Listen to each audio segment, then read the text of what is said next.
สบายดีเตอร์ทุกคน อันนี้ก็ยังอยู่เกาะบัวหอยอยู่เนาะมันก็มีทะเลอ้อมอยู่ไว้ก็ได้เซเวเมกสุดเดียวนี่แหละ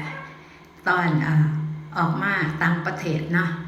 มาฮอตบอลเขาแหละก็ต้องลงน้ำคือกันกับเขาแท้ๆเนาะ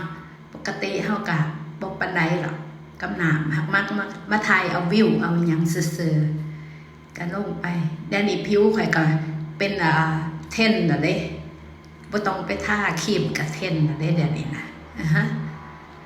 คนฟิลิปปินส์บางคนยังมาถามภาษาข่อยฟิลิปปินส์เขาคิดว่าข่อยเป็นคนโลโก้เขาหั่นน่ะคันคนไปเมืองไทยเขาก็ถามข่อยเขาถามถนนข่อยอีกเด้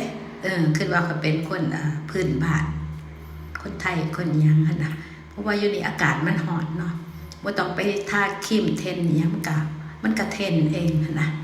ถึกแลถึกหยังแต่ละมื้อนี่แดดกาจังปางเลยก็ต้องใส่ซันกลาสใส่หยังถ่ายเอาวิวทะเลมาให้เบิ่งเด้อพี่น้องเด้อเก็บเอาความสุขในสายตาเฮาเนาะเห็นอีหยังงามๆอันนี้ธรรมศาสตร์สร้างมาเนาะทุกคนคันไผเห็นน้ำนี่ก็แล่นใส่แล้วได้